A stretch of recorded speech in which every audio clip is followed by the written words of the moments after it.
Երեկ երեկոյից հակակոռուպցիոն դատարանի առջև մարդաշատ է 24 ժամից ավելի, դատավոր Վահե Դոլմազյանը քննում է ազգային բարերար Սամվել Կարապետյանի գործը, քննչականը երկրորդ անգամ է միջնորդել, ևս 2 ամսով երկարաձգել նրա կալանքը, ընդ որում լրացնելով մեղադրանքների շարքը, ևս 1 դրվագ են ավելացրել փողերի լվացման հոդվածին։ Լեզուս չի պատտվի օգտագործել եզրույթը, որ քննիչները ներկայացնում էին դիրքորոշում։ Իրենք չէին ներկայացնում դիրքորոշում, իրենք պարզապես թղթից կարդում էին։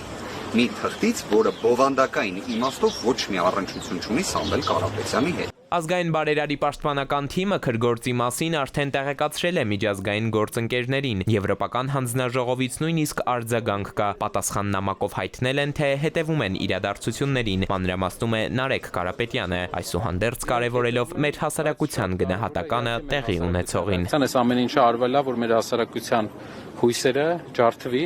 հենց դրա համար են անում, որ բոլոր հակազդեցությունների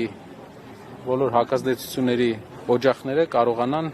զրոացնեն, բայց դա չի լինելու։ Այս ամեն ինչի պատճառը միայն դա է։ Այսօրվա նիստին մասնակցում է նաև դատախազը, իսկ քննչական 53 հոգանոց խմբից միայն 3 քննիչ։ Փաստաբանների փոխանցմամբ դռնփակ դատական նիստը հասել է պաշտպանական կողմի դիրքորոշումների ներկայացման փուլին։ 6 հոգանոց խմբից 3 փաստաբաններն արդեն ելույթ են ունեցել, հերթը մյուսներինն է։ Դրանից հետո բոլորով կպատասխանեն դատարանի եւ մեղադրողների հարցերին, եւ այդ փուլն էլ արդեն հատելուց հետո դատարանը կգնա խորհրդակցական սենյակ, երբ կպարզվի Կարապետյանի 112 օրյա կալանքը երկարաձգվում է եւս 60 օրով, թե ոչ, պարզ չէ։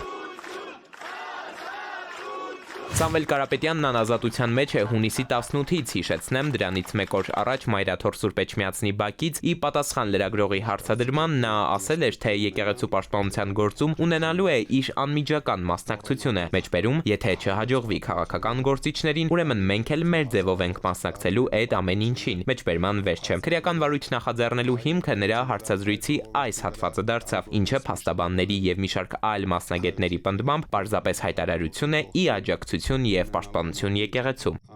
Այսօր վաղ առավոտյան ի դեպ իրավապահները ձերբակալեցին նաև Հայ առաքելական եկեղեցու Արագածոտնի թեմակալ առաջնորդին եւ եւս 5 հոգեվորականի։ Ավելի ուշ հայտնի դարձավ, թե դրա հիմքը գլխավոր դատախազություն իրազեկ քաղաքացիների միավորում հասարակական կազմակերպության ուղարկած դիմումն է։ Կազմակերպության ներկայացուցիչ Դանիել Իոաննիսյանը լրագրողների հետ զրույցում հաստատել է հոգեվոր հովիվ Տեր Արամի ավելի վաղ ունեցած հարցազրույցի այն հատվածի վրա են ուշադրություն հրավիրել, որտեղ վերջինս պնդել էր, թե 2021 թվականին իրեն պարտադրել են մասնակցել ընդդիմության հանրահավաքներին։ Ինչ եք կարծում, սա եկեղեցի պետություն լարված փոխհարաբերությունների հետ կապ ունի։ Այնքան բան են կարծում, ախր այս բանին իսկապես ոչինչ չեմ կարող ասել։ Բնականաբար հայտարարական արխիվի շրջանակներում էս ամեն ինչը։ Դատարանը օրերսել մեղավոր ճանաչեց Շիրակի թեմի առաջնորդ գերաշնորհ Միքայել arczepiskopos Աջապահյանին եւ հիմա ընդհանուր առմամբ առաքելական Սուրբ եկեղեցու արդեն 3 բարձրաստիճան հոգեվորականներ են ձերբակալված։ Շիրակը, Տավուշն ու Արագածոտնը առանց թեմակալ առաջնորդների են մնացել։